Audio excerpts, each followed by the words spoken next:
Hello. अरे हे लावायचं कानाला काय? Hello Lomte sir. येतोय आवाज. आवाज येतोय तुमचा. लोमटे सर.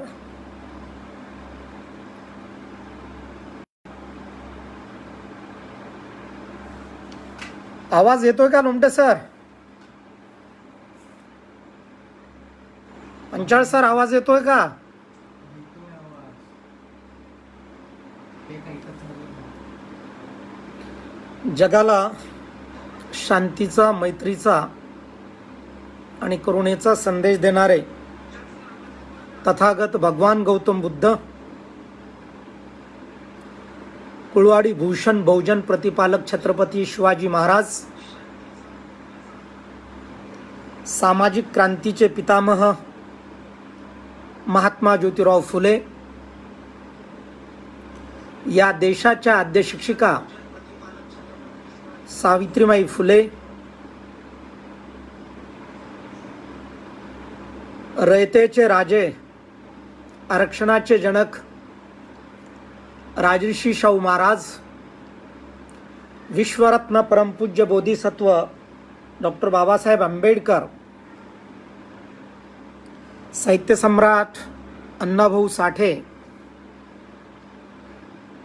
जाती तोडो समाज जोडो हा नारा देऊन भारतातल्या पूर्ण बहुजनांना, अल्पसंख्याकांना जोडणारे महामानव कांशीराम साहेब, या सर्व महापुरुषांच्या विचारांना प्रथमतः अभिवादन करतो. आज बहुजन नायक फेसबुक पेज या माध्यमातून फुले शाहू आंबेडकरी चळवळीतील युवकांची भूमिका या विषयावरती विवेचन करण्यासाठी, आपल्याशी संवाद साधण्यासाठी मी आज लाईव्ह आलेलो आहे. बहुजन नायक फेसबुक पेज चालवणारे आमचे मित्र आदरणीय Lomte sir, advocate Balasaheb Sukale sir, Lokhande sir यांना मी धन्यवाद देतो की डॉक्टर बाबासाहेब आंबेडकर एके ठिकाणी म्हणाले होते, जागृतीचा अग्नी तेवत ठेवा. म्हणजे लॉकडाऊनच्या काळात सुद्धा आपण 5 मे पासून बहुजन नायक फेसबुक पेजच्या माध्यमातून समाजाला जागृत करण्याचे जे काम करत आहात किंवा समाजाला फुले शाहू आंबेडकरी विचारधारा देण्याचे जे काम करत आहात त्याबद्दल आपलं अभिनंदन आणि धन्यवाद. आपल्याप्रमाणेच मी बीड शहरातमध्ये सुद्धा आमचे जे काही सर्व प्राध्यापक आहेत, शिक्षक आहेत, मुक्ता संघटनेचे, बामसेपचे कार्यकर्ते आहेत, या सर्वांच्या माध्यमातून आम्ही सुद्धा 7 मे पासून ते आज तागायत सम्यक संकल्प या पेजच्या माध्यमातून आजपर्यंत आम्ही विविध कार्यक्रम घेतलेले आहेत आणि इथून पुढे सुद्धा आम्ही हे कार्यक्रम घेणार आहोत.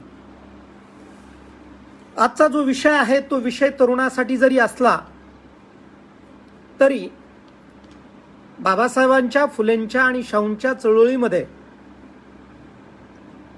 जो जो व्यक्ती काम करतो त्या त्या व्यक्तीची भूमिका कशा पद्धतीने असली पाहिजे, ही भूमिका जोपर्यंत आपण समजून घेणार नाही तोपर्यंत खऱ्या अर्थानं आपण फुले शाहू आंबेडकरी चळवळीचं काम करतो हे म्हणणं मला थोडंसं योग्य वाटणार नाही.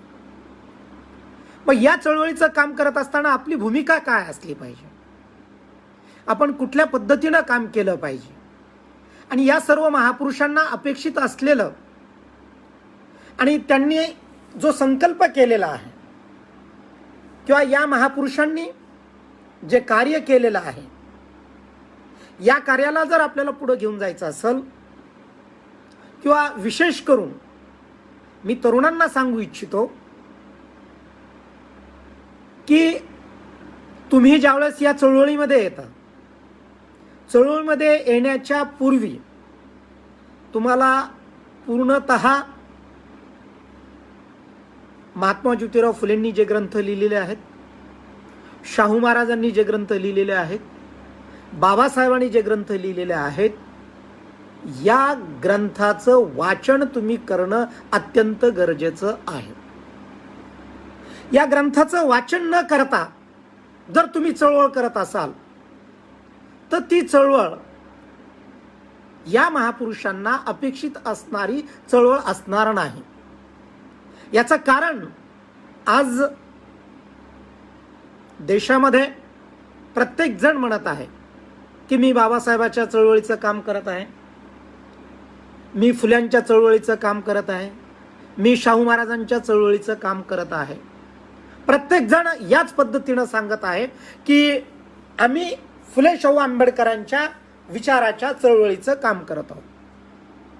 मग प्रश्न असा पडतो की सर्वच जण फुले शाहू आंबेडकरांच्या चळवळीचं काम करत असतील तर या महाराष्ट्राला फुले शाहू आंबेडकरी चळवळीचं सत्ता का प्राप्त झाली नाही, किंवा या महापुरुषांचा सन्मान महाराष्ट्रामध्ये ज्या पद्धतीनं व्हायला पाहिजे त्या पद्धतीनं का झाला नाही, याचाही आपण विचार करायला पाहिजे. की या ठिकाणी हे सांगत असताना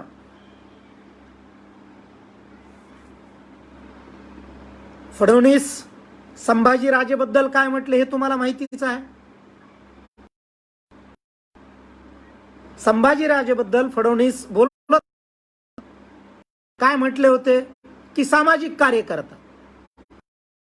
राजर्षी शाहू महाराजांचे जे वारसदार आहेत, या वारसबद्दल अशा पद्धतीनं या महाराष्ट्रामध्ये बोललं जातं.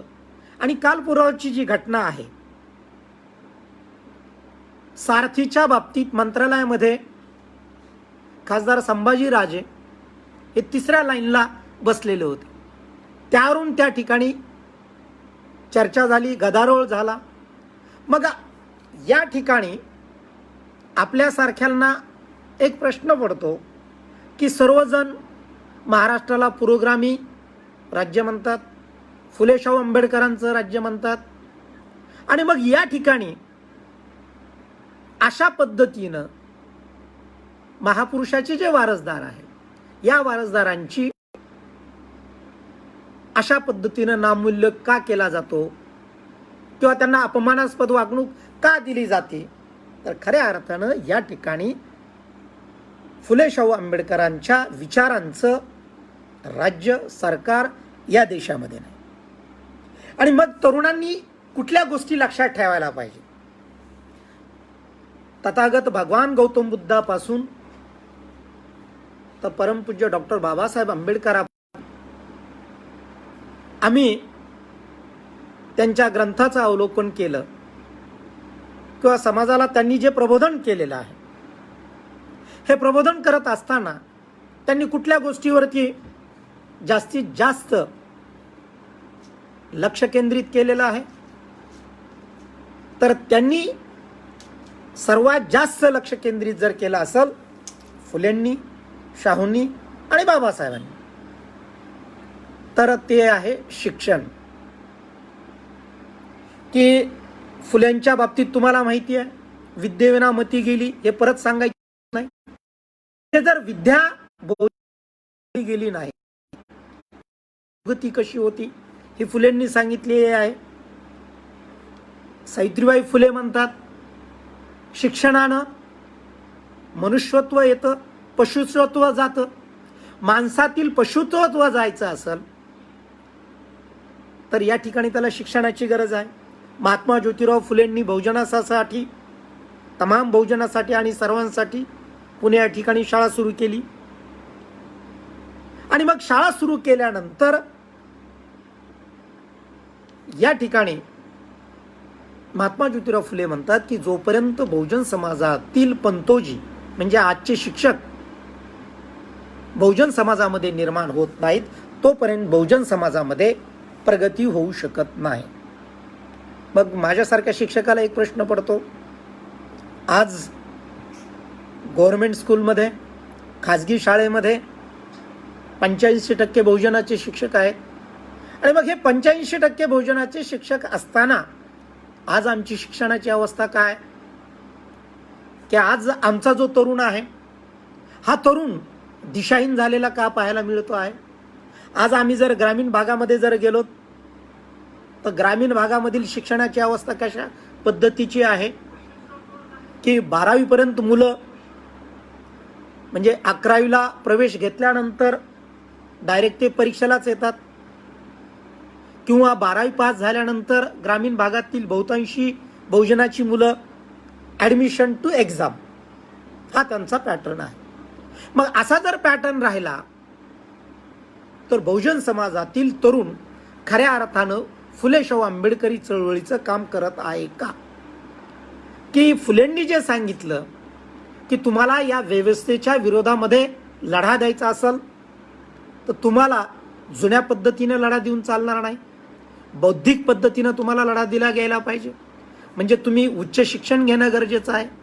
आणि तुम्ही जर उच्च शिक्षण घेतलं तर या ठिकाणी समाजाला योग्य न्याय देण्याचं काम तुम्ही करू शकता, किंवा समाजामध्ये समतामूलक समाज निर्माण करण्याचं काम या ठिकाणी तुम्ही करू शकणार आहात. पण आम्ही या ठिकाणी यापैकी कुठलीही गोष्ट करताना आम्ही दिसत नाही. की बाबासाहेबांना ज्या काही शैक्षणिक संस्था काढल्या, फुलेंनी काही ज्या शैक्षणिक संस्था काढल्या, शाहू महाराजांना ज्या काही शैक्षणिक संस्था काढल्या, त्यानंतर आमच्या शिकलेल्या वर्गानं किती शैक्षणिक संस्था काढल्या, हा एक संशोधनाचा भाग आहे. आणि या सर्व महापुरुषांची जी मुवमेंट होती, ही मुवमेंट त्यांची चळवळ ही स्वाभिमानाची होती, की प्रत्येक व्यक्तीमध्ये स्वाभिमान जागृत झाला पाहिजे. बहुजन समाजातील प्रत्येक व्यक्ती हा स्वाभिमानानं जीवन जगला पाहिजे, त्याच्यामध्ये स्वाभिमान निर्माण झाला पाहिजे.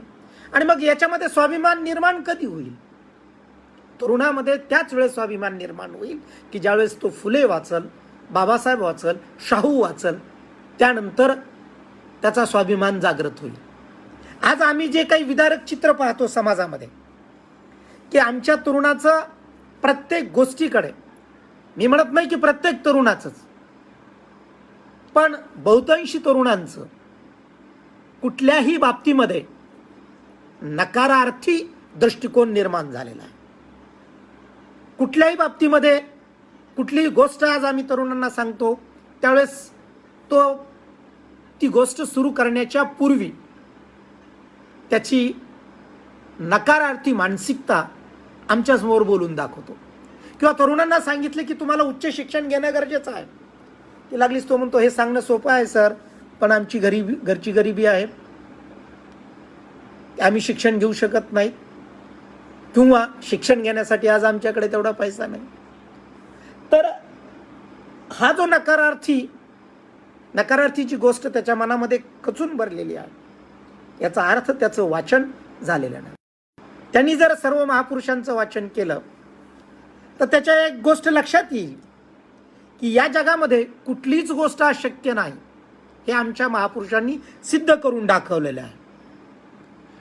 की सगळ्यात महत्त्वाची जी गोष्ट आहे की एखाद्याला सांगितलं, आपण तरुणाला सांगितलं किंवा तो उद्योग करायला पाहिजे, तो म्हणतो सर आपले कुठं उद्योग चालतात का.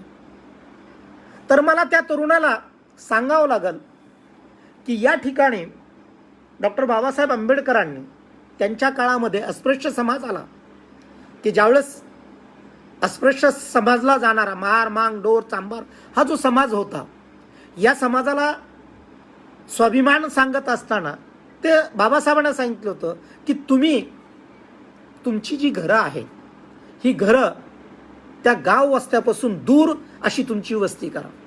आणि ती वस्ती केल्यानंतर एक गोष्ट होईल, तुम्ही तुमची स्वतःचं किराणा दुकान चालू करा, तुम्ही तुमचा त्या ठिकाणी उद्योग सुरू करा, की जेणेकरून या समाजातील लोक तरी तुमच्या दुकानावरती येतील. आणि सगळ्यात महत्त्वाची गोष्ट बाबासाहेबांनी त्या ठिकाणी सांगितलेली आहे ती म्हणजे की या लहान मुलावरती जे संस्कार होतात तर त्याच्यामध्ये जो न्यूनगंड तयार होतो की लहानपणापासून स्पर्श अस्पृश्य हा त्या काळामध्ये भेद होतो, तो भेद होणार नाही आणि तो स्वाभिमानी विचार करायला लागल. जोपर्यंत तुम्ही कुठलीही गोष्ट प्रत्यक्ष कृती करत नाहीत, अडचणी तर येणारच आहे, अडचणी येणार नाहीत असं मी म्हणणार नाही.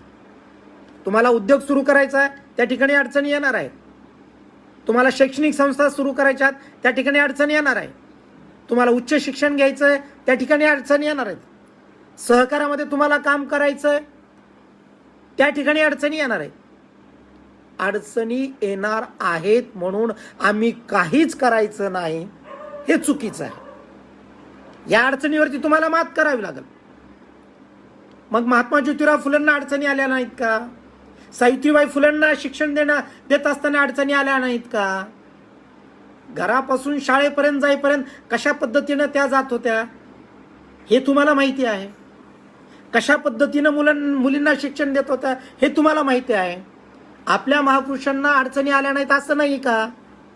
त्यांना आता पावलोपावली अडचणी आलेल्या आहेत, पण प्रत्येक अडचणीवरती मात करून या ठिकाणी त्यांनी बहुजन समाजाला, या देशातील तळागाळातील समाजाला, वंचित घटकाला स्वाभिमानापर्यंत आणण्याचं काम त्यांनी केलेलं आहे.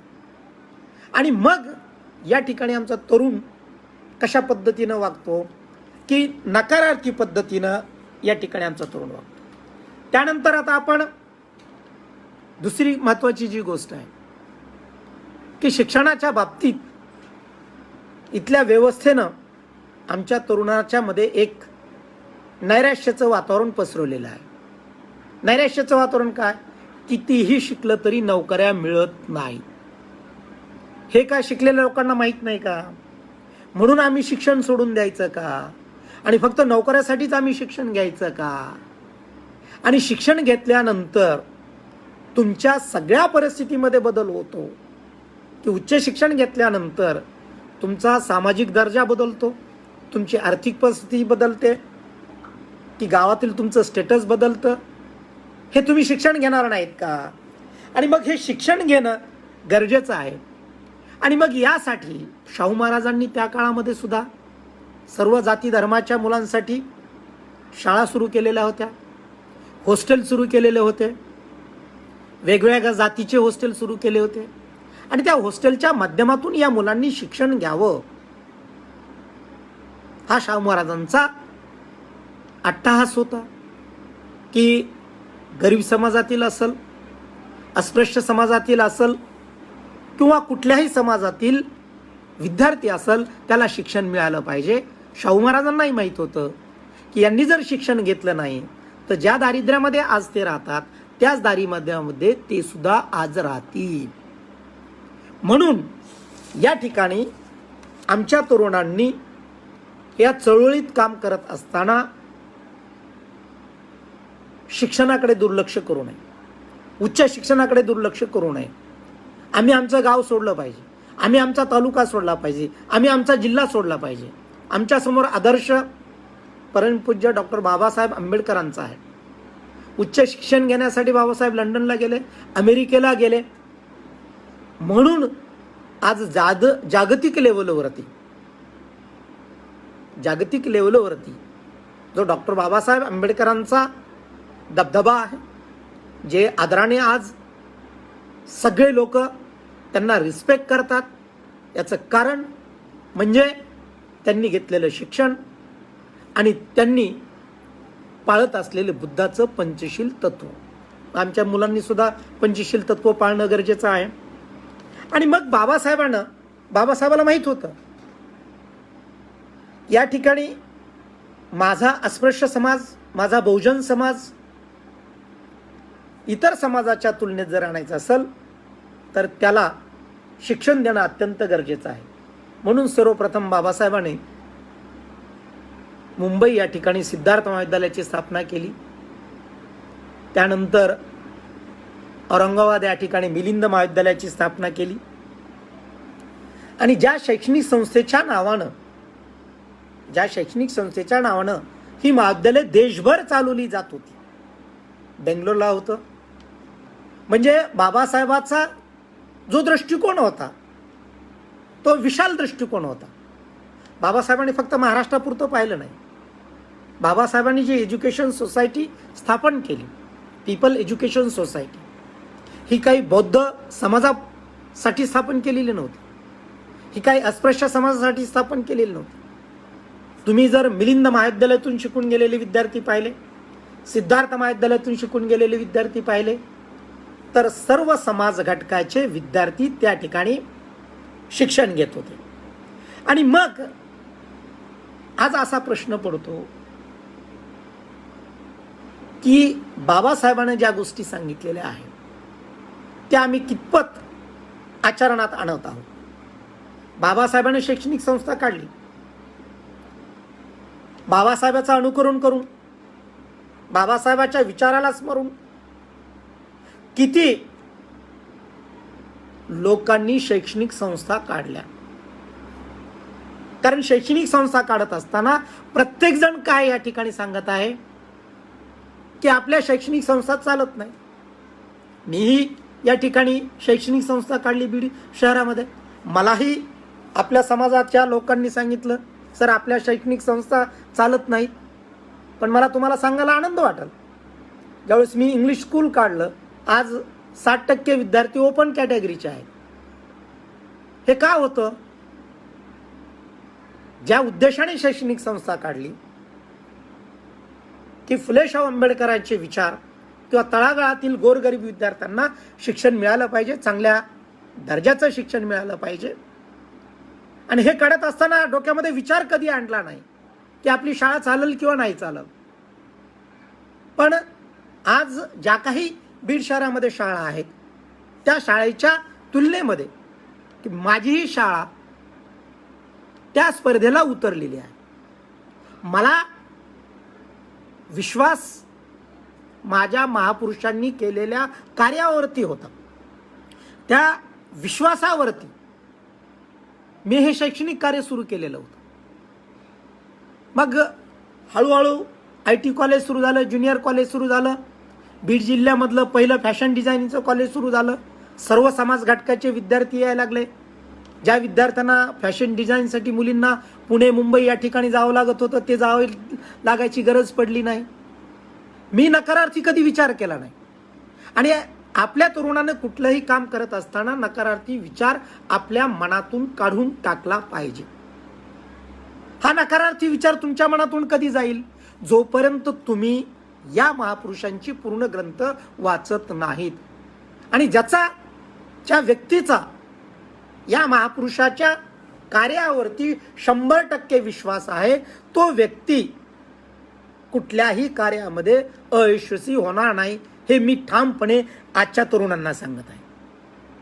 आणि मग समाज जागृत करण्यासाठी बाबासाहेबांनी दुसरी जी गोष्ट केलेली होती, समाजाला जागृत करायचे, समाजाचं प्रबोधन करायचे, की ज्या काळामध्ये बाबासाहेबांना मूक नाईक, बहिष्कृत भारत, प्रबुद्ध भारत,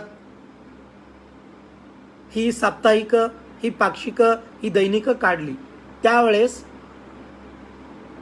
त्या काळचे म्हणजे आजचे बौद्ध समाजात म्हणजे त्या काळचे महार समाजातले हजारातील फक्त 7 लोक सुशिक्षित होते. हे बाबासाहेबांना माहित होतं की 7च शिकलेले आहेत, पण 7चे 70 कसे होतील, 70चे 700 कधी होतील, 70,000 कशी होतील, 70 लाख कशी होतील, याच्यावरती बाबासाहेबांचा विश्वास होता. म्हणजे 7 लोक शिकलेले असताना सुद्धा बाबासाहेबांना त्या काळामध्ये दैनिक आणि पाक्षिक काढली. मग आम्ही अनुकरण करतो की या ठिकाणी केवढ्या मोठ्या पद्धतीनं आमची दैनिक निघायला पाहिजे होती. समाज प्रबोधनासाठी ते एक महत्त्वाचं अंग आहे. लोकशाहीचा 4था स्तंभ म्हणतो आपण त्याला. आणि मग ही दैनिक काढण्याचं काम तरुणांचं होतं. तरुणांनी ते केलेलं नाही. शिकलेल्या माणसाचं होतं, शिकलेल्या माणसांनी केलेलं नाही. आणि मग हे होत असताना की बाबासाहेबांचे दैनिकांचे संपादकीय जर आपण वाचले, संपादकीय वाचल्यानंतर एक गोष्ट लक्षात येते की बाबासाहेबांचं विचार, बाबासाहेब विरोधकाला उत्तर देत असताना खालच्या पातळीवर कधीही गेलेले नव्हते. उच्च कोटीतूनच बाबासाहेबांनं त्या ठिकाणी विरोधकाला सुद्धा नामोहरण केलेलं आहे. पण त्याच्या विरोधामध्ये आज आम्हाला पाहायला मिळतं की तरुणांची जी भाषा आहे, व्हॉट्सअपवरची जी भाषा असेल, फेसबुकवरची जी भाषा असेल, किंवा समजा एखादी घटना घडली, मग लागली म्हणणार आरक्षण काय फक्त महारांनाच मिळतंय का, महारांनीच विरोध करायचा का. मग या ठिकाणी सगळ्यात महत्त्वाची जी भूमिका आहे पूर्वाश्रमीच्या महार समाज म्हणजे आजच्या बौद्ध समाजावरती, की इतर समाजाला जागृत करण्याचं काम आपण करणं गरजेचं आहे. ओबीसी असेल, एनटी असेल, मायनॉरिटीचा असेल, सवर्ण समाजाचा असेल, त्याला बाबासाहेबाच्या विचारांना, बाबासाहेबांची ग्रंथ त्याला वाचायला देणं गरजेचं आहे. आणि हे सगळं जर त्यांनी वाचलं तर त्याला सुद्धा लक्षात येईल की बाबासाहेबांचं कर्तृत्व हे किती महान आहे. जगानं आज मान्य केलेलं आहे की बाबासाहेबांची उंची जगाने मान्य केलेली आहे. पण आम्ही बाबासाहेबाच्या विचाराचे पाईक म्हणून घेणारे, आम्ही बाबासाहेब इतर समाजामध्ये नेण्यामध्ये आपण कमी पडलेलो आहोत. बाबासाहेब आम्हाला इतर समाजामध्ये न्यावं लागतील, सवर्ण समाजामध्ये न्यावं लागतील, ओबीसी समाजामध्ये न्यावं लागतील. बाबासाहेबांनी केलेलं ओबीसी समाजासाठी कार्य इतर समाजाला सांगावं लागेल. महिलांसाठी केलेलं कार्य बाबासाहेबांचं सांगावं लागेल. देशाच्या जडणघडणीसाठी बाबासाहेबांनी केलेलं कार्य आम्हाला इतरांना सांगावं लागेल. पाणी प्रश्नासाठी बाबासाहेबांनी केलेलं कार्य इतर समाजाला सांगावं लागेल. एकूणच बाबासाहेबांनं या देशासाठी, जगासाठी जे जे केलेलं आहे ते इतर समाजाला सांगितल्यानंतर इतर समाज आपल्या विचारावरती येण्यास काहीही वेळ लागणार नाही. आणि मग या ठिकाणी हा विचार करत असताना बाबासाहेब म्हणतात, जे इतिहास विसरतात ते इतिहास घडवू शकत नाही. आणि तरुणांनी एक गोष्ट लक्षात ठेवली पाहिजे, आमचा गौरवशाली इतिहास आहे, आमचा पराभवाचा इतिहास नाही. बाबासाहेब बहिष्कृत भारतमध्ये तरुणांना आणि आपल्या समाजाला सांगतात की भीमा कोरेगाव, आज आम्ही पाहत आहोत की भीमा कोरेगावचा जो इतिहास आहे, 500 महारांनी 28,000 पेशव्यांना पराभूत केलेलं होतं. त्या 500 महारांचं रक्त आमच्यामध्ये आहे.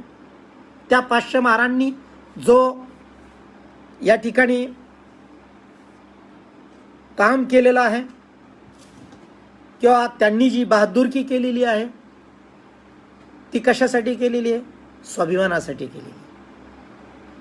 की पेशवाईमध्ये ज्या पद्धतीनं आम्हाला वागवलं गेलं हे तर तुम्हाला सगळ्याला ज्ञातच आहे. आणि मग आम्ही आमचा स्वाभिमान गहाण ठेवून कुठलीही कृती करू नये.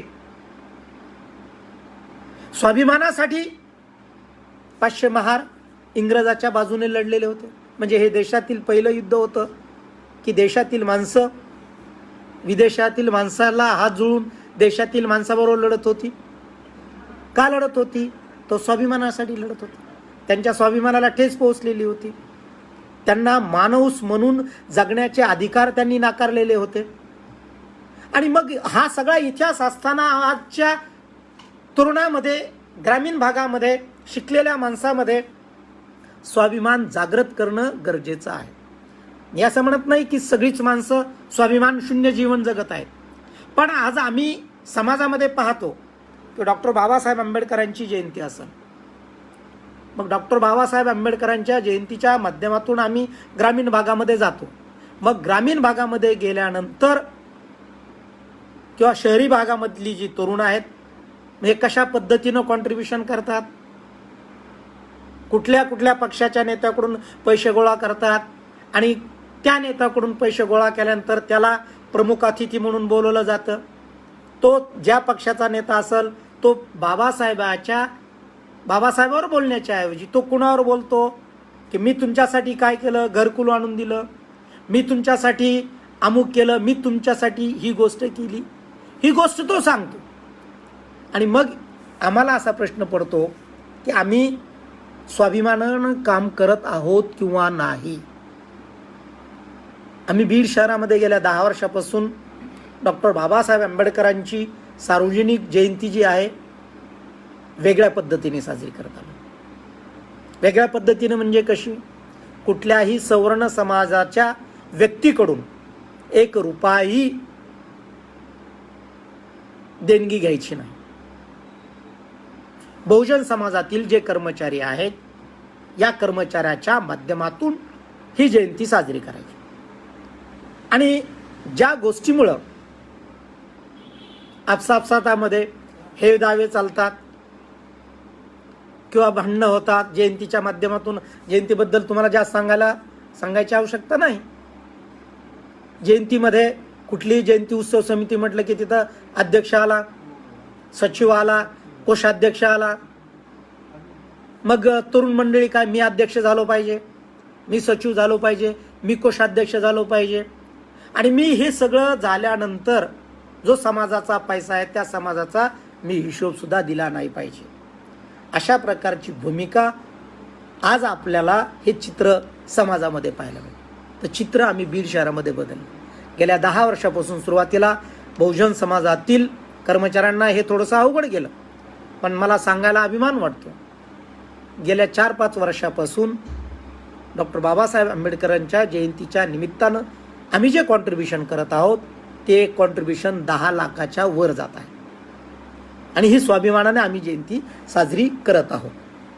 या जयंतीच्या माध्यमातून जे काही पैसे उरलेले आहेत हे पैसे आम्ही या ठिकाणी म्हणजे गेल्या वर्षी 6.5 लाख रुपये नॅशनलाइज बँकेमध्ये FD त्यात केलेलं आहे. की मला वाटतं हे महाराष्ट्रातलं पहिलं उदाहरण असं की डॉक्टर बाबासाहेब आंबेडकरांच्या जयंतीतून उरलेले जे पैसे आहेत त्याचा पूर्ण हिशोब तर समाजाला, त्याचा लेखाजोखा समाजाला दिला जातो, पण उरलेले पैसे काय करायचे तर समाजाच्याच हितासाठी वापरायचे. त्याचा आम्ही 6.5 लाख रुपयाचा FD केलेला आहे. जोपर्यंत समाज एकत्र येत नाही तोपर्यंत समाजाच्या ज्या गरजा आहेत, समाजाला ज्या ज्या गोष्टीची आवश्यकता आहे त्या गोष्टी या ठिकाणी होऊ शकत नाही. मग आम्ही एकत्र आल्यानंतर कर्मचारी एकत्र आले आणि आल्यानंतर आदरणीय बनते धम्मशील, आदरणीय बनते डॉक्टर उपगुप्त महाथेरो पूर्णा बीडला आले आणि म्हटले की बीडमधलं तुमचं वातावरण एवढं चांगलं चालू आहे तर तुम्ही धम्मकार्यासाठी जागा का घेत नाही. मग बनते डॉक्टर उपगुप्त महाथेरो पूर्णा यांच्या मार्गदर्शनाखाली आणि म्हणते धम्मशील यांच्या सहकारानं, यांच्या पुढाकारानं बीड शहरामध्ये या ठिकाणी प्रियदर्शी धम्मसंस्कार शिक्षण संस्था आम्ही निर्माण केली. आणि तुम्हाला सांगायला आनंद वाटेल, 1 वर्षाच्या आत त्या संस्थेच्या नावानं समाजाच्या पैशाच्या माध्यमातून 22.5 लाख रुपयाची 3 एकर जमीन आम्ही विकत घेतली. आम्ही कुणा सवर्ण समाजाकडे गेलो नाहीत की आम्हाला विहार बांधायचंय आणि तुम्ही पैसे द्या. धम्म आमचा आहे, विचार आमचा आहे, तर पैसा सुद्धा आमचाच असला पाहिजे. समाजाच्या माध्यमातून काय होऊ शकतं याचं जिवंत उदाहरण म्हणजे प्रियदर्शी धम्मसंस्कार शिक्षण संस्थेने 3 मोठमोठ्या धम्म परिषदा घेतल्या, श्रामणेर शिबिर घेतलं, त्यानंतर महिलांचं शिबिर घेतलं, भिक्खू संघदान सोहळा घेतला आणि आमचं आता पुढचं पाऊल 11 एकर जमीन घेण्याचं आहे. डॉक्टर बाबासाहेब आंबेडकर लोकांना समजून सांगत असताना म्हणत असत, सवंग लोकप्रियतेसाठी काही करू नका. लोकांना जे बरं वाटतंय म्हणून बोलणं ते एकदम साफ चुकीचं आहे. बाबासाहेब आता मी जे काही सांगतो ते बाबासाहेबांना जे काही सांगितलेलं आहे त्यांच्या ग्रंथामध्ये त्याच गोष्टी सांगतोय आणि आम्हाला त्याच्या पलीकडे जाण्याची अजिबात आवश्यकता नाही. की बाबासाहेबांना आम्हाला जेवढं सांगितलेलं आहे त्या गोष्टी जरी आम्ही केल्या तरी आज आम्ही समाजाला एका वेगळ्या पातळीवरती नेऊ शकतो, की समाजाला योग्य दिशा देऊ शकतो. पण आता आमचं काय झालंय, आम्हाला सवंग लोकप्रियता पाहिजे. कार्यक्रम घेतला तर मी त्या कार्यक्रमाचा अध्यक्ष पाहिजे, मी त्या कार्यक्रमाचा प्रमुख पाहुणा पाहिजे, आणि केलं तर ते माझ्यामुळंच झालं पाहिजे. हे पाहता की समजा आता कुणी चांगला कार्यक्रम, धम्माचं कुणी काम चांगलं करत असेल आणि तो आपला विरोधक जरी असेल तरी आपण त्याला सहकार्य करायला पाहिजे. सामाजिक क्षेत्रात एखादा चांगला काम करत असेल तरी आपला विरोधक असेल तरी आपण त्याला सहकार्य करायला पाहिजे. ही भूमिका आमच्यामध्ये जोपर्यंत येत नाही तोपर्यंत खऱ्या अर्थानं फुले शाहू आंबेडकरी चळवळीचं काम आम्ही करत आहोत असं मला अजिबात वाटणार नाही. आमची भूमिका कशी आहे, कार्यक्रम मी घेतला पाहिजे, त्या कार्यक्रमाचा अध्यक्ष मी असलो पाहिजे, पेपरमध्ये माझं नाव आलं पाहिजे, स्टेजवरती मी असलो पाहिजे, माझ्यामुळं झालं हे लोकांना वाटलं पाहिजे. जोपर्यंत तुमच्यातला माझ्यातला मीपणा जात नाही तोपर्यंत खऱ्या अर्थानं फुले शाहू आंबेडकरी चळवळीचं काम आपण पुढे नेऊ शकत नाही. ही आजची स्थिती नाही, डॉक्टर बाबासाहेब आंबेडकरांच्या काळापासूनची स्थिती आहे. बाबासाहेबाला नाशिक या ठिकाणी सभा घ्यायची होती. त्या सभेचा अध्यक्ष कोणत्या गटाचा करायचा याच्यावरून त्यांच्यामध्ये वाद सुरू झाला. आणि वाद सुरू झाल्यानंतर भांडण एवढ्या विकोपाला गेलं की ते म्हटले तुमच्याही गटाचा अध्यक्ष नाही आणि माझ्याही गटाचा अध्यक्ष नाही, एका खांबाला आपण अध्यक्ष करू. म्हणजे तुम्हाला काम महत्वाचं आहे का तुम्ही अध्यक्ष होणं गरजेचं आहे? की तुम्हाला फुले शाहू आंबेडकरांचं खऱ्या अर्थानं निष्ठेने काम करायचं का, निस्वार्थी भावनेने काम करायचं का? तुम्ही काम करत चला, तुमचं नाव आपोआप होईल. पण नावासाठी जर तुम्ही काम करत असाल किंवा फेसबुकवर टाकण्यासाठी, किंवा आजकाल समाजामध्ये डिजिटल नेते भरपूर झालेले, काम कमी प्रसिद्धी जास्त, कुठल्याही काम करण्यापेक्षा त्याची प्रसिद्धी या ठिकाणी जास्त झालेली आहे. आणि मग या ठिकाणी डॉक्टर बाबासाहेब आंबेडकरांनी आम्हाला शासनकर्ती जमात व्हायला सांगितलं. आम्ही भाषणकर्ती जमात व्हायला लागलो, कृती कमी व्हायला लागली. ग्रामीण भागामध्ये एक म्हण आहे, ती म्हण काय आहे, मनभर बोलण्यापेक्षा कणभर कृती महत्वाची आहे. आमची कृती फार कमी व्हायला लागलेली आहे. आम्ही फक्त भाषण देणं म्हणजे बाबासाहेबांची चळवळ समजायला लागलो. ही बाबासाहेबांची चळवळ नाही फक्त, किंवा एखाद्याला आर्थिक मदत करणं किंवा एखाद्याचं बँकेतलं काम करणं ही बाबासाहेबांची चळवळ नाही. बाबासाहेबांची चळवळ फार वेगळी चळवळ आहे. फुलेंची चळवळ फार वेगळी आहे. शाहू महाराजांची चळवळ फार वेगळी आहे. बहुजन समाजाला समतामूलक समाज निर्माण करणं, शैक्षणिक दृष्ट्या, सामाजिक दृष्ट्या, आर्थिक दृष्ट्या सर्व समाज एका लेवलला आणणं, या गोष्टीला या सर्व महापुरुषांनी या ठिकाणी अत्यंत महत्त्व दिलेलं आहे. आणि तीच गोष्ट आपल्याला करावी लागणार आहे की काम करत असताना की या ठिकाणी डॉक्टर बाबासाहेब आंबेडकरांच्या काळामध्ये एक शिकलेला माणूस बाबासाहेबाकडे गेला आणि बाबासाहेबाकडे गेल्यानंतर बाबासाहेब म्हणाला, बाबासाहेब मी एवढं काम करतो पण इतर समाज मला किंमत देत नाही, माझा रिस्पेक्ट करत नाही. तर बाबासाहेबांनी त्याला सांगितलं की आपल्या समाजाला असं करावं लागणार आहे, सोन्याच्या मोलाचं काम केल्यानंतर त्याला लोखंडाचा भाव मिळणार आहे. म्हणजे एवढं काम आपल्याला करावं लागणार आहे आणि एवढं काम केल्यानंतर आपोआपच समाज मान्यता तुम्हाला देतो. समाज काही दूध खोळा नाही किंवा मांजरीसारखं काही डोळे मिटून समाज दूध पित नाही. समाजाच्या लक्षात येतं खरं काम कोण करतं, कोण करत नाही, काम करण्याचं ढोंग कोण करतं, प्रसिद्धीसाठी कोण करतं, आपला मालक खुश होण्यासाठी कोण काम करतं. आज समाजामध्ये, तरुणामध्ये ही विचारधारा सांगत असताना दुःखानं सांगायचं वाटतं की आजचा तरुण या विचारधारेला जोडण्यापेक्षा की जो त्या पक्षात काम करत आहे त्या पक्षातल्या मालकाला आनंद भेटला पाहिजे, त्या मालकासमोर मला जास्तीत जास्त लोक कसे नेता येतील आणि त्याला सांगता येईल, मालक हे बघा, हे एवढे माझ्या पाठीमागे आहेत, हे एवढे तुमच्या पाठीमागे आहेत. हे बाबासाहेब फुले शाहू आंबेडकर चळवळीतलं काम नाही. ते काम आहे लाचारीचं, ते काम आहे गुलामीचं, आणि समाजातील लाचारी गुलामगिरी काढण्याचं काम या महापुरुषांनी केलेलं आहे. आणि आजचा शिकलेलाही काही समूह आणि काही तरुण वर्ग, सगळाच मी म्हणणार नाही, पण काही तरुण वर्ग या ठिकाणी वेगवेगळ्या संघटनेमध्ये काम करतो, वेगवेगळ्या पक्षामध्ये काम करतो. आणि मग पक्षामध्ये काम करत असताना आम्ही पाहतो की आमच्या महापुरुषापेक्षा त्याला त्याचा मालक मोठा वाटायला लागतो.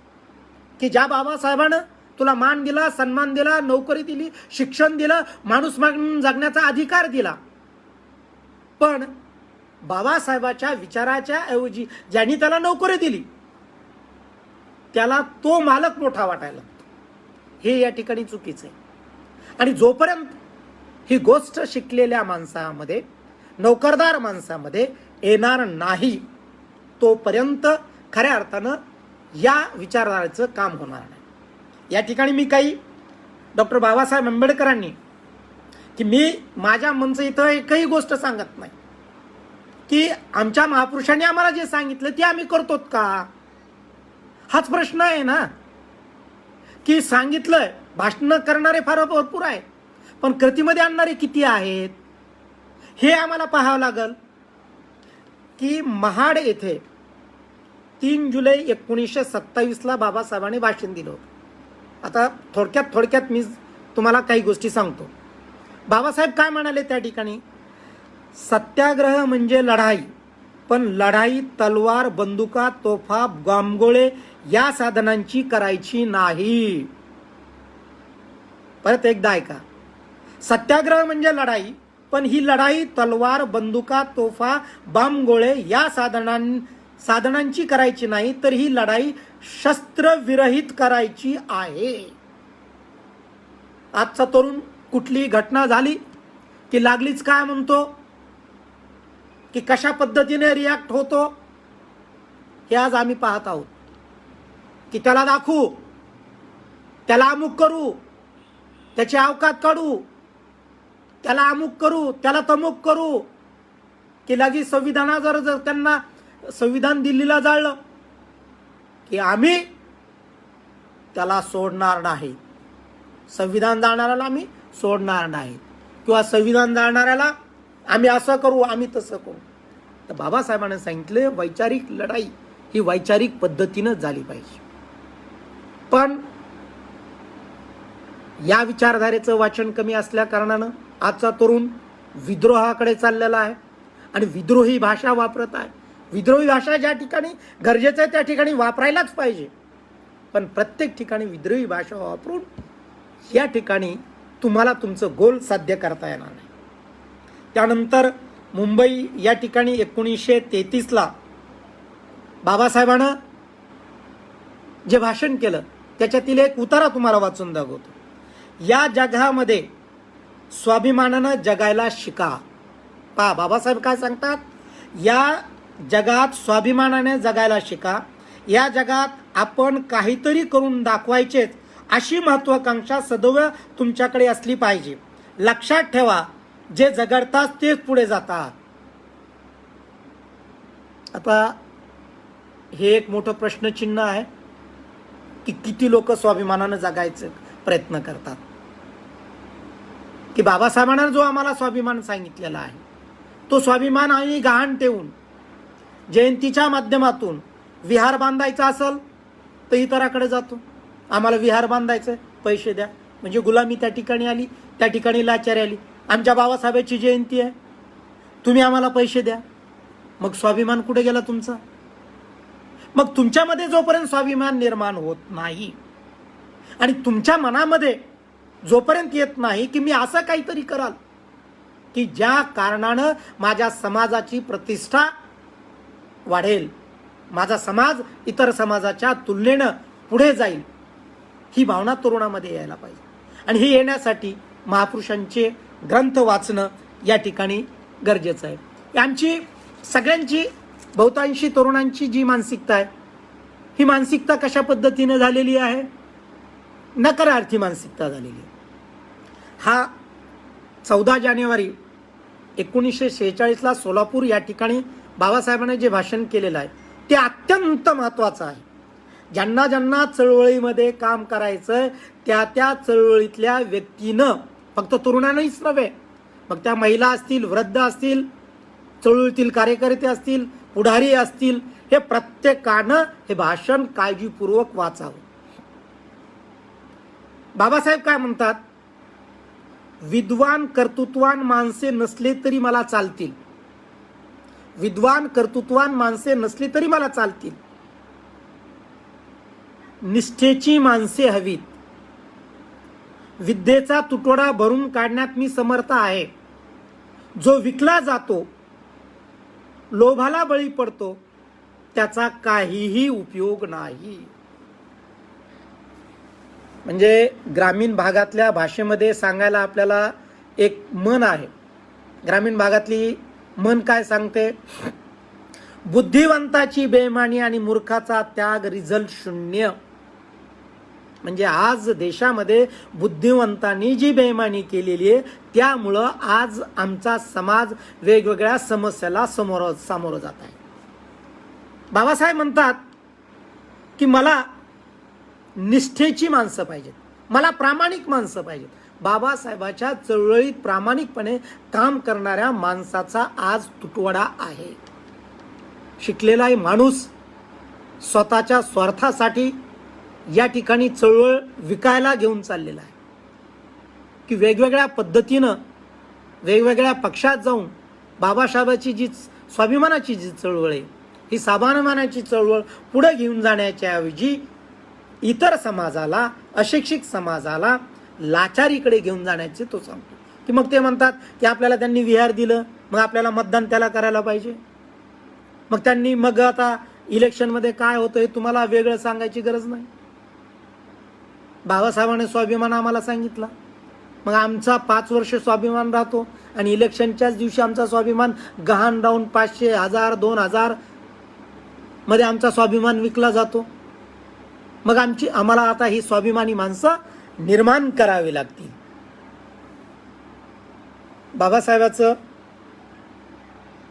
21 जानेवारी 1949 औरंगाबाद या ठिकाणी दिलेलं दुसरं एक भाषण आहे. जोपर्यंत तुम्ही तुमच्या मजबूत संघटनेच्या बळावर आपली ताकद इतर जगाला, समाजाला दाखवित नाहीत, तोपर्यंत तुमच्यावर असेच जाच अन्याय नेहमी चालू राहणार.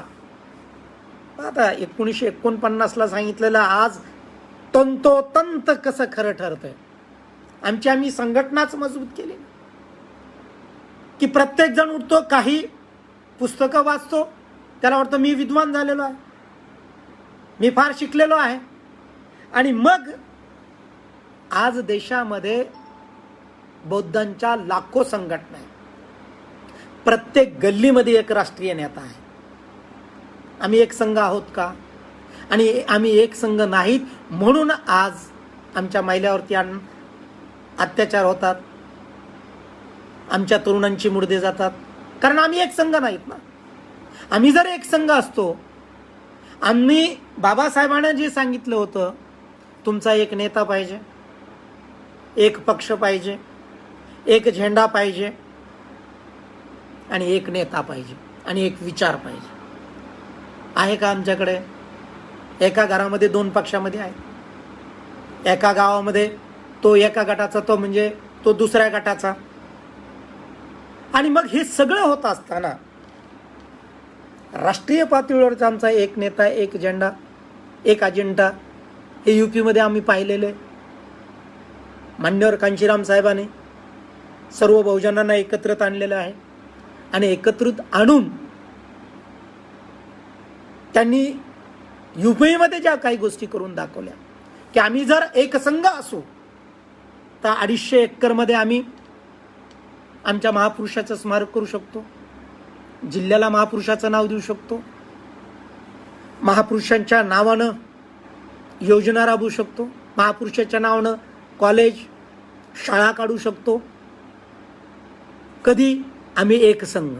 म्हणजे यूपीतील बहुजन समाज एकत्रित झाला तर किती परिवर्तन त्या ठिकाणी झालेलं आहे. हे आज आम्ही पाहत आहोत. मी त्या ठिकाणी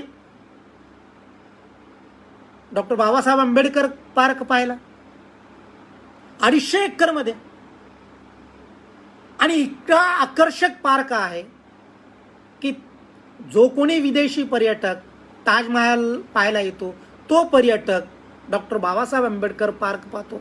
गोमती नदीच्या तीरावरती माता रमाईचा भव्य असणारा पुतळा पाहतो. हे कधी शक्य आहे? एक संघ असल्यामुळं. आज आम्ही महाराष्ट्रामध्ये, मला जसं समजतंय तसं इथले सर्व पक्षाचे पुढारी एकच प्रश्न, गायरान जमिनी आमच्या नावावर झाल्या पाहिजेत, हाच प्रश्न गेल्या 50 वर्षापासून चालू आहे. तर त्या ठिकाणी 3 वेळेस बहनकुमारी मायावतीचं सरकार आलं. 5-5 एकर प्रत्येक भूमिहीनांना जमीन दिली. जे वकील आहेत त्यांना म्हणजे लॉ झाल्याबरोबर त्या ठिकाणी 10,000ची स्कॉलरशिप पर मंथ देण्यात आलं. स्कॉलरशिपमध्ये वाढ करण्यात आली. त्यानंतर आज जे म्हणतो की बाबासाहेबाच्या घटनेवरती हा देश चालतो, तर मी असं म्हणतो की आज प्रत्येक क्षेत्रामध्ये खाजगीकरण होत चाललेलं आहे. रेल्वेमध्ये होत आहे, कोल इंडिया लिमिटेडमध्ये होत आहे, एअर इंडियामध्ये होत आहे, आणि जे काही गव्हर्नमेंट सेक्टरच्या मोठमोठ्या एजन्सीज आहेत त्या ठिकाणी प्रायव्हेटायझेशन होत आहे. मग तुमचं रिझर्वेशन कुठं आहे? घटनेतच राहिलं. तर बहनकुमारी मायावतीनं त्या ठिकाणी यूपीमध्ये कायदा आणला होता. कायदा काय आणला होता? की खाजगी क्षेत्रामध्ये सुद्धा आम्हाला आरक्षण. हे कधी होतं? आम्ही एक संघ असल्यानंतर आमची सत्ता येते. बाबासाहेबांनी म्हटले होते, जा आणि तुमच्या घराच्या भिंतीवरती लिहून ठेवा की आम्हाला या देशाची शासनकर्ती जमात बनायची. कुठं बनलेली आहे? आणि जिथं बनली, ज्या यूपीमध्ये बनलेली, त्या ठिकाणचं वातावरण आज पहा. तिथला बहुजन समाज स्वाभिमानाने जीवन जगतो, तिथला दलित समाज स्वाभिमानाने जीवन जगत आहे. आणि त्याला या ठिकाणी सत्ता काय असते हे माहीत झाले. महाराष्ट्रातील दलितांना सत्ता काय हे माहितीच नसतं. सत्तेच्या पाठीमागं पळणं म्हणजेच हे त्यांना सत्ता वाटतं. एखादं पद घेणं, एखादं मंत्रीपद घेणं म्हणजे सत्ता नव्हे. सत्ता ही पूर्णतः 2007ला ज्या पद्धतीनं यूपीमध्ये आले त्या पद्धतीने फुले शाहू आंबेडकरांच्या चळवळीमध्ये ते कार्यकर्त्यांनी निळ्या झेंड्याची सत्ता आणणं. आणि ही सत्ता कोण आणू शकतो हे तुम्ही विचार करणं गरजेचं आहे. की तात्कालिक कारणावरून की आज माझा अन्याय दूर कोणी केला, आज माझं पोलीस स्टेशनचं काम कुणी केलं, आज माझं दवाखान्याचं काम कुणी केलं, आज माझं तहसीलचं काम कुणी केलं, किंवा माझं छोटं मोठं काम कुणी केलं, हे न पाहता तरुणांनी आणि बहुजनातील समाजाने देश पातळीवरती बहुजनांचं नेतृत्व कोण करतंय, देश पातळीवरती बहुजनांच्या या ठिकाणी कुठला पक्ष काम करतोय, आरक्षणाची लढाई आहे. आज आमच्या सगळ्या संघटना रिझर्वेशन इन प्रमोशनसाठी भांडत आहेत. तर बहनकुमारी मायावतीनं राज्यसभेमध्ये हे बिल पास केलं होतं. लोकसभेमध्ये संख्याबळ नसल्या कारणानं आणि त्यावेळेस काँग्रेसचं गव्हर्नमेंट असल्या कारणानं काँग्रेसनं त्या ठिकाणी ते बिल पास होऊ दिलं नाही. मग आता आमच्या बहुजनाला लक्षात यायला पाहिजे की आमचा शत्रू कोण आणि मित्र कोण आहे. आणि जोपर्यंत आमचा शत्रू कोण आणि मित्र कोण हे बहुजन समाजातील लोकांना लक्षात येणार नाही तोपर्यंत आमची प्रगती होणार नाही, नाहीतर आमची अधोगतीच होत राहणार आहे. नवी दिल्ली या ठिकाणी 31 जानेवारी 1953ला बाबासाहेबांनी एक भाषण केलेलं होतं. शिस्त आणि प्रामाणिकपणा या दोन गोष्टी कार्यकर्त्यामध्ये विशेष जरुरीचे आहे. बाबासाहेब काय म्हणतात? शिस्त आणि प्रामाणिकपणा. जोपर्यंत कुठलीही संघटनेमध्ये शिस्त नाही तोपर्यंत ती संघटना वाढीस जात नाही. आता पहा आमच्या संघटना की एखाद्या संघटनेचा कार्यक्रम असल, स्टेजवरती किती लोक असतात आणि खाली किती लोक असतात, म्हणजे शिस्त आहे का आणि प्रामाणिकपणा आहे का? आज आम्ही गल्लीत राहून दिल्लीतल्या नेत्याबद्दल बोलतो, त्यांनी असं करायला पाहिजे, त्यांनी तसं करायला पाहिजे. नेत्यानं जो आदेश दिला तो आदेश आम्हाला फॉलो करायला पाहिजे. तो आदेश जोपर्यंत आम्ही फॉलो करत नाहीत तोपर्यंत ही चळवळ गतिमान होणार नाही, ही चळवळ यशस्वी होणार नाही. आणि या चळवळीत आपण त्याच वेळेस आपण असं सांगू की बाबासाहेब पुढे जाऊन असं म्हणतात की सभासदांच्या संख्येवर ही चळवळ अवलंबून नसते, तर त्या संघटनेतील किती सभासद प्रामाणिक आहेत आणि शिस्तीचं पालन करतात याच्यावरती त्या संघटनेचं यश अपयश ठरलेलं असतं. तुमच्याकडे 1.5 लाख सभासद आहेत आणि त्यांच्यामध्ये शिस्त नाही, मग हे शिस्त आणण्याचं काम मान्यवर कांचीराम साहेबांनं केलेलं आहे. की डॉक्टर बाबासाहेब आंबेडकरांच्या महापरिनिर्वाणानंतर बाबासाहेबाच्या या विचारधारेची, फुलेंच्या विचारधारेची, शाहूंच्या विचारधारेची देश पातळीवरती ही चळवळ जर कुणी नेली असेल तर मान्यवर कांचीराम साहेबांनी नेलेली. आणि मग या ठिकाणी की बाबासाहेबांनं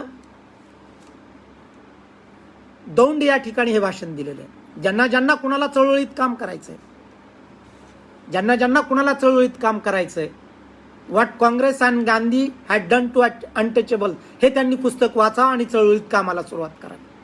ते न वाचता चळवळीत काम करू नये. मग बाबासाहेबांनी जे सांगितलं त्याच्या विरोधात आमचं सगळं काम चालू आहे आणि पुन्हा म्हणायचं आहे का मी फुले शाहू आंबेडकरांचं काम करतो. बाबासाहेबांना दौंड या ठिकाणी 7 नोव्हेंबर 1937 काय सांगितलंय? काँग्रेस ही माया आहे, या महामायाच्या पाशेत सापडून आपला अधपात करून घेऊ नका. पहा बाबासाहेब काय सांगतात, काँग्रेस ही माया आहे, या महामायाच्या पाशेत सापडून आपला अधपात करून घेऊ नका.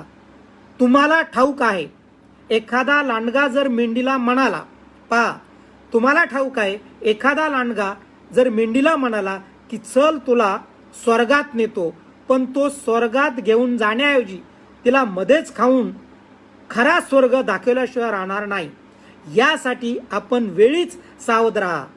खरे खोटे कोणते हे स्वतःच्या बुद्धीने ठरवा. पाहता या ठिकाणी की आज बाबासाहेबांनी त्यावेळेस सांगितलं होतं की काँग्रेसचे तुम्ही 4 आण्याचे सभासद होऊ नका.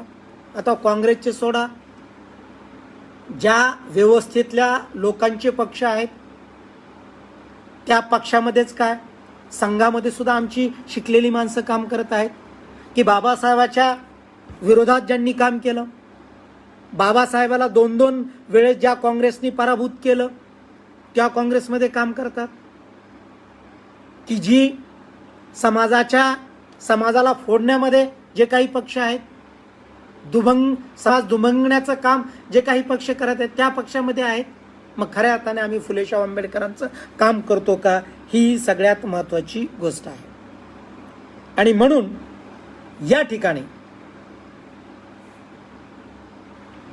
वामनदादा कर्डकांचं एक वाक्य मला आठवतं, भीमा तुझ्या मताचे जर 5 लोक असते, तलवारीच्या तयांचे नारेच टोक असते. वाणीत भीम असता करणीत भीम आहे. आमच्या वाणीत भीम आहे, आमच्या करणीत भीम नाही. सकाळ संध्याकाळ दुपार भीमाचं नाव आहे. फेसबुकवरती कडक निळा जय भीम. बाबासाहेबाच्यासाठी आम्ही काही करू, पण बाबासाहेबांची विचारधारा पुढे घेऊन जाण्यासाठी आम्ही काहीच करणार नाही, हे कंसात म्हणावं असं वाटतं. की या ठिकाणी या विचाराचा एक पाईक बाबासाहेबाची चळवळ गतिमान करण्यामध्ये मान्यवर कांचीराम साहेबाचा अत्यंत महत्त्वाचा रोल पार पाडलेला आहे. की बाबासाहेबांनी जेवढं सांगितलं तेवढंच मान्यवर कांचीराम साहेबानं ते कृतीमध्ये अंमलात आणलं. पण आज आम्हाला पाहायला मिळत नाही की या ठिकाणी स्वतः आमच्यामधले काही जे विद्वान आहेत, हे विद्वान स्वतःला देशपातळीवरचा नेता समजणं, की लागली काही दिवस काही एखाद्या संघटनेमध्ये काम करायचं आणि काही संघटनेमध्ये काम केल्यानंतर लागली स्वतःचा राष्ट्रीय पक्ष काढायचा. आणि असेच राष्ट्रीय पक्ष, हजारो राष्ट्रीय पक्ष आज आम्हाला समाजामध्ये पाहायला मिळत आहे. की बाबासाहेबाचं ॲनिलेशन ऑफ कास्ट हे फक्त एक ग्रंथ वाचून मान्यवर कांचीराम साहेबानं या देशामध्ये आमूलाग्र परिवर्तन घडून आणलं. की आमची मानसिकता कशी होती हे होऊ शकत नाही. समाजाची मानसिकता काय झाली ती, आम्ही ग्रामपंचायतचं सदस्य सुद्धा स्वबळावर होऊ शकत नाही, ही आमची मानसिकता झाली होती. पण मान्यवर कांचीराम साहेबांनी सांगितलं होऊ शकत आहे. या गोष्टीवरती विश्वास ठेवा आणि ते कृतीत करून आणून टाकलं. आणि मग हे कृतीत करून आणून देत असताना मान्यवर कांचीराम साहेबांनं की जे देशभर जे सभा सेमिनार घेतले किंवा 4,500 किलोमीटरचा प्रवास सायकलवरती करून जाती तोडो समाज जोडो हा नारा दिला आणि देशातील 85% बहुजन समाजाला एकत्र करून उत्तर प्रदेश सारख्या कर्मठ असणाऱ्या प्रदेशामध्ये 4 वेळेस बहुजन समाज पार्टीनं सत्ता त्या ठिकाणी आणलेली होऊ शकत आहे. आणि सत्तेच्या माध्यमातून परिवर्तन काय होऊ शकतं की जोपर्यंत फुले शाहू आंबेडकरी विचारधारेची सत्ता येणार नाही तोपर्यंत आपले प्रश्न अनुत्तरित राहणार आहेत. मान्यवर कांचीराम साहेब म्हणतात मागणे से भीक मिलती है अधिकार नाही. आम्ही मागतच जातो की मराठवाडा विद्यापीठाला डॉक्टर बाबासाहेब आंबेडकरांचं नाव द्या, इंदू मिलची जागा आमच्याकडे करा. 17, 18 वर्ष संघर्ष करावा लागला. आणि तीच जर आमची सत्ता असती तर म्हणजे राजाच्या हातामध्ये कुणाला काय द्यायचं हे सगळं असतं. हे जोपर्यंत आमच्या तरुणांना समजणार नाही तोपर्यंत खऱ्या अर्थानं फुले शाहू आंबेडकरांचं स्वप्न या देशामध्ये साकार होणार नाही किंवा आम्ही फुले शाहू आंबेडकरांची चळवळ गतिमान करतो याला काही अर्थ होणार नाही. आम्हाला सगळं मागायचंच लागलेलं आहे. मान्यवर कांचीराम साहेबांनी सांगितलं कि या ठिकाणी देने वाले समाज में लाल पैदा होता है, लेने वाले समाज में दलाल पैदा होते. आता दलाल जिकडे तिकडे पैदा झालेले आणि हे दलाल समाजाला गुमराह करून या चळवळीच्या विरोधात काम करून बाबासाहेबांनी जे सांगितलं, फुलेंनी जे सांगितलं, शाहूंनी जे सांगितलं त्याच्या विरोधात या ठिकाणी बरीचशी माणसं काम करताना आम्हाला दिसतात. आणि ही वस्तुस्थिती आहे. का आज आमचा या ठिकाणी फुले शाहू आंबेडकरांचं राज्य म्हणतो, का आमचे बाबासाहेबांनी जो पक्ष काढला होता त्या पक्षाची निशाणी हत्ती होती. तोच विचार मान्यवर कांचीराम साहेबांनी घेतला, निळा झेंडा घेतला, हत्ती निशाणी घेतली. जी संपुष्टात आलेली हत्ती निशाणी पुन्हा या ठिकाणी मान्यवर कांचीराम साहेबांनी आणून दिली. आणि या देशामध्ये बहुजनांना की तुमचं या देशाचं तुम्ही या देशाची शासनकर्ती जमात बनत आहात याचं स्वप्नच दाखवलं नाही तर प्रत्यक्ष कृतीमध्ये त्यांनी आणून दाखवण्याचं काम केलं. तर बंधूंनो हे फक्त युवकांचं काम नाही, हे आपल्या सगळ्यांचं काम आहे की सगळ्यांनी मिळून या ठिकाणी ही चळवळ गतिमान करत असताना की राजकीय सत्ता ही सर्व समस्यांची गुरुकिल्ली आहे हे बाबासाहेबांनी सांगितलेलं वाक्य लक्षात ठेवावं. आणि या विचाराचे लोक विधानसभेमध्ये लोकसभेमध्ये आपल्याला कसे कसे पाठवता येतील आणि राष्ट्रीय पातळीवरती बहुजनांचा विचार करणारा कोणता पक्ष आहे हे तुम्हीच ओळखा. मला सांगायची गरज नाही. त्या पक्षाचं नेतृत्व करा की बाबासाहेबांनं कधी रक्ताचा विचार केला नाही, की बाबासाहेबांचे विचार की त्या टायमाला बाबासाहेबांनी जे 3 गुरु मानले बुद्ध, कबीर आणि फुले हे तिन्ही बाबासाहेबांच्या विचाराचे नव्हते. संत चोखामेळा बाबासाहेबाच्या जातीचे होते पण संत चोखामेळ्याला बाबासाहेबांना या ठिकाणी गुरु मानलं नाही. म्हणून जातीचा न विचार करता रक्ताचा न विचार करता विचाराचा विचार करावा. फुले शाहू आंबेडकरांच्या विचाराचा विचार करा. कांचीराम साहेब काही बाबासाहेबाच्या जातीचे नव्हते पण बाबासाहेबाचा विचार, फुलेंचा विचार, शाहूंचा विचार या ठिकाणी त्यांनी पूर्ण देशभर नेला. तो विचार आपल्याला पुन्हा एकदा नेण्याची गरज आहे आणि होऊ शकतं याच्यावरती विश्वास ठेवायला पाहिजे.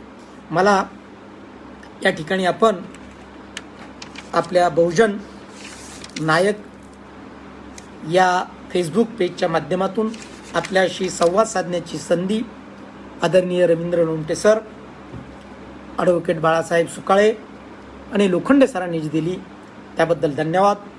आणि या ठिकाणी थांबतो. जय भीम, जय भारत.